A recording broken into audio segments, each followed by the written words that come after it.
السلام علیکم دوستو، کیسے ہو؟ امید کرتا ہوں خیریت سے ہوں گے۔ اللہ آپ لوگوں کو ایسے ہی خوش رکھے۔ آج میں آپ کو بتانے والا ہوں داؤد علیہ السلام کی قوم پر عذاب کیسے آیا۔ چلیے شروع کرتے ہیں۔ بسم اللہ الرحمن الرحیم۔ حضرت داؤد علیہ السلام کی قوم کے ہزاروں افراد سمندر کے کنارے ہیلا نامی بستی میں رہا کرتے تھے۔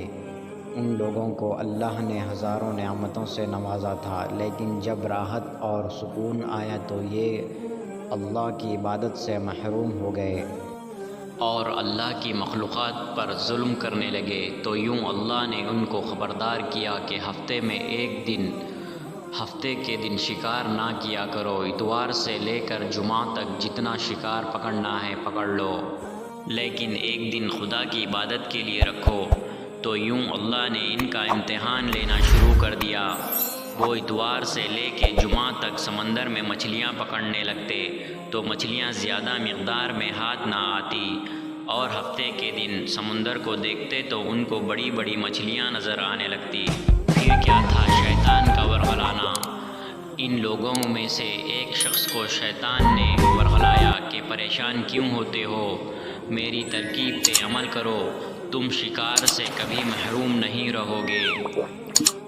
تو بس شیطان کے کہنے پر اس شخص نے ہفتے کے دن کانٹا لگا کے ڈوری کو سمندر میں ڈال دیا کہ مچھلیاں پھنسیں، اور شیطان نے کہا تم اس مچھلی کو اتوار کے دن نکالنا، اور یوں ہفتے کی عبرت بھی باقی رہے گی اور تمہارا شکار بھی ہو جائے گا۔ بس شیطان کی بات بتائی ہوئی ترکیب پہ ہفتے کے دن مچھلیاں پھنسی رہتی اور وہ اتوار کے دن نکالتے اور خوشی سے کھاتے۔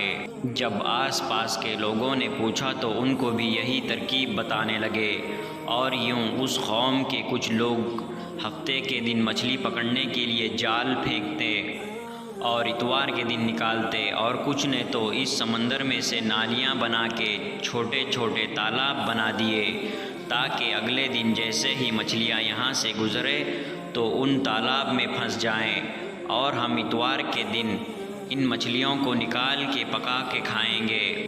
بستی کے بیچ میں دیوار کھڑی کرنا۔ اس گاؤں میں کچھ اللہ کے خاص بندے بھی موجود تھے جو کہنے لگے اے لوگو، اللہ نے ہفتے کے دن شکار کرنے سے منع کیا ہے۔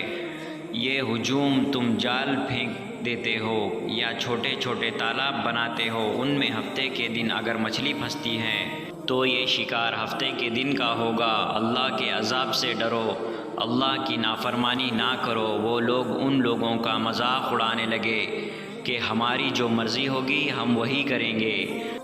اب اس بستی میں 3 گروپ بن گئے تھے۔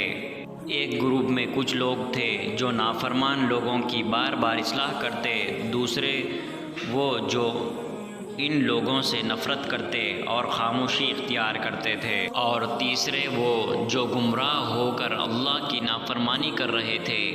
تو یوں نیک بندوں نے اس بستی کے بیچ میں سے دیوار کو کھڑا کر دیا اور یہ نافذ کیا کہ اللہ کی نافرمانی کرنے والے اس طرح ہو جائیں، اور ہم جو اللہ کے فرما بردار ہیں وہ اس طرف رہیں گے۔ وہ سارے لوگ بار بار ان سے کہتے رہے اے لوگو، اللہ سے ڈرو۔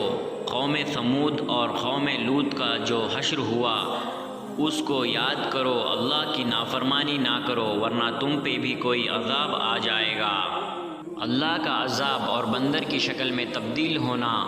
وہ سارے نافرمان جن کی تعداد ہزاروں تھی وہ ہنستے رہتے کہ اور یہ کہتے کہ سب کتابی باتیں ہیں، ہم پہ کوئی عذاب نہیں آئے گا۔ بس جیسے ہی وہ 2 گروپ 2 حصوں میں ہو گئے، ایک وہ جو اللہ کے فرمانبردار بندے دیوار کے اس طرف تھے، اور دوسرے وہ جو نافرمان بندے جو دیوار کے اس طرف۔ وہ نافرمان پوری رات ہنستے رہے اور مذاق اڑاتے رہتے، اور وہ اللہ کے خاص بندے دیوار کے اس طرف اللہ سے معافی مانگنے لگے۔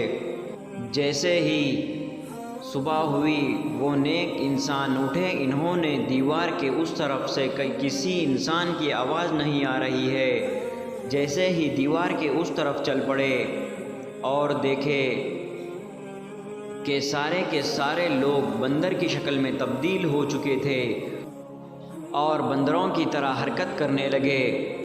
وہ جو لوگ دیوار سے ان بندروں کو دیکھنے لگے تو ان نیک لوگوں میں سے جو ان کے رشتہ دار تھے، انہوں نے ان بندروں کو کپڑوں سے اپنے اپنے رشتہ داروں کو پہچانا اور چیخ کے رونے لگے اور اللہ سے معافی مانگنے لگ گئے۔ جب اللہ کا عذاب آتا ہے تو وہ آ کر رہتا ہے وہ کئی ہزار لوگ جو بندر بن چکے تھے، اور 3 دن بعد بھیانک اور خطرناک عذاب آیا اور پوری کی پوری یہ قوم ہلاک ہو گئی۔ اللہ سے دعا ہے کہ اللہ ہم سب کو نیک اعمال کرنے کی توفیق عطا فرمائے، آمین۔